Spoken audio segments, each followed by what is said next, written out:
Hello, David Blythe, Paranormal NZ. This episode concerns Nahaia, a woman who's had a lifetime of different experiences, starting with hauntings in the house that she grew up in.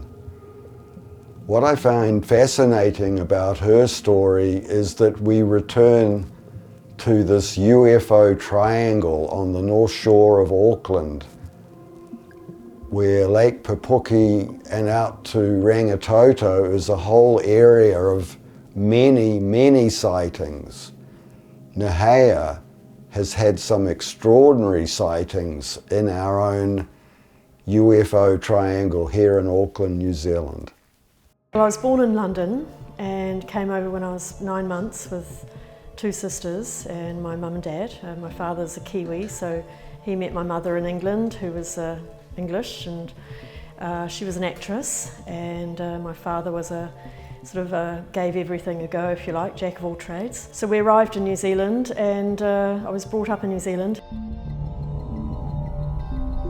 We were brought up in a haunted house, so my mum used to see quite a lot, and so did we as children, but my father never heard or saw anything. Just seemed like normal to us children. Well, we sort of knew it wasn't normal, but friends would only ever stay one night and they'd never come again. So that was my introduction to, I suppose, another side of life that other children weren't really, we called ourselves the Ghostbusters, me and my sisters. Obviously someone had a broken leg because there was a step drag, always came up the hallway, or just a step, at a certain pace. Then they would knock 3 times on the wall between the bedrooms. Sometimes they'd knock all the ornaments off the dressing room table, and we'd often face our lights. We had lights on the walls that we could face them away, and in the morning they'd be facing us again. So my first contact was in Boston in the USA, and I was at a Camp America work experience, and I was 22 or 23 years old. This particular night I was going to sleep and I heard the air conditioning sound, and as you know, it was normal. But actually this night actually sort of seemed to get louder and louder. And then I realised that I was actually sort of moving from my bed and out into this craft. I was half asleep, half awake. I was laying on this bed and surrounded by 3 or 4 light beings, very tall, light blue, sort of wispy looking, and very loving, And so they said to me telepathically, we just need to put this little blue liquid under your arm to protect you from the atmosphere or something like that. So that's what they did there. I was like, oh, okay, that's all right.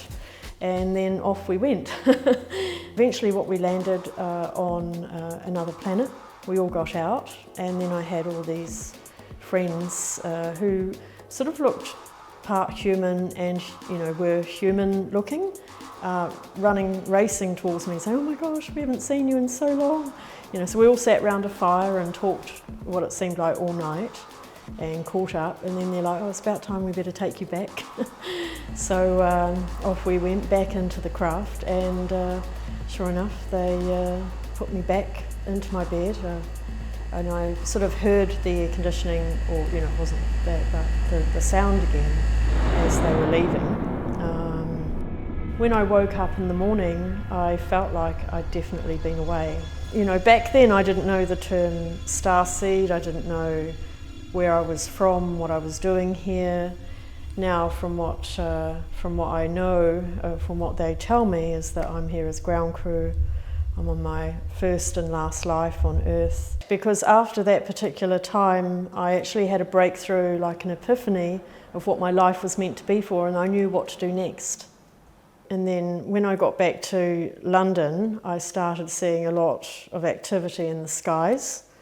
And I think it was because, well, telepathically, I was connecting with them, and I knew that it wasn't a star or a plane or whatever. This was in Auckland. I was living in Mount Eden with my fiance at the time. One particular night, we woke up together at about 3 o'clock in the morning to orange and white flashing lights lighting up the whole room, and this like deafening engine sound, like so loud. It sounded like a jet plane was in the room, and the lights went through very heavy curtains because it was midwinter actually, and lit up the whole room. And we both sat up just mesmerised, looking around like, what on earth? And then we just looked at each other, and I said, what was that? He says, do you think it was a works truck? Anyway, we went back to sleep. I got up at 5 in the morning to go and train someone at the gym, and I came back that morning just as the sun's coming up, and then I noticed that the plants outside were completely burnt, and yeah, like squashed down, completely burnt, one whole side, which was outside the bedroom. So I thought, well, we were certainly visited, and what I think was maybe they were putting us back in the bed.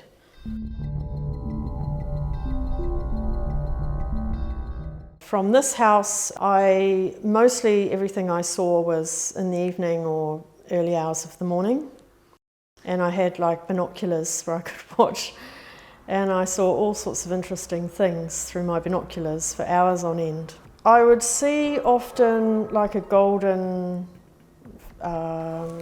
craft, a round one, very large, bright golden, hovering over the sea. And these crafts would often have lights coming out from them, and then they would then spin once there were enough lights on the water. It looked like they were on the water bobbling around, and they would spin like a Ferris wheel, and they would actually be making ships. Looked like cargo ships, yeah. What happened was each bobble of light that obviously had been made, I'd seen it being made like that before, started to come off the back, and I could literally hear them falling into the water, until this whole ship was nothing but a ball of lights on the top of the water, you know. I mean, it was the most bizarre thing I've ever watched. You know, with my own eyes, I'm like, what the? Now I'm like, okay, what are they trying to tell me? Are they showing me that, you know, you can manifest anything and disassemble anything? You know, they're showing me about manifestation, I think. So there was a lot of that type of activity going on, these crafts hovering, making things, especially the ships, and also coming from the left side of Rangitoto and going back into the left side. So I believe there's some sort of underground base there to the left side and underneath for sure.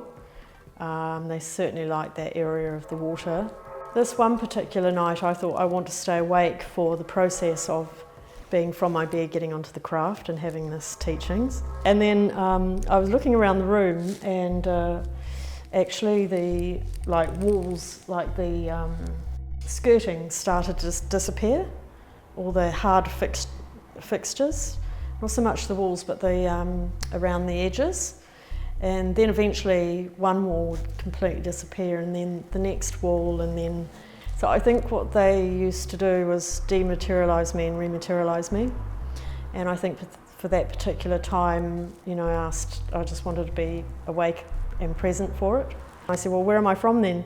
And the answer that came back was, oh, you're from Sirius. Yeah, so everything's starting to sort of piece together, and I'm getting more and more downloads about who I am, and you know, that I'm here as ground crew, here to help humanity. Then this time I was greeted by the light beings. They took me into this room, they gave me a seat and said, sit here. This is like a healing seat as well. It's going to heal you while you're sitting there. And then what I was privy to was the information. I could see what was going on in this huge room. And so I could see all these light beings holding hands.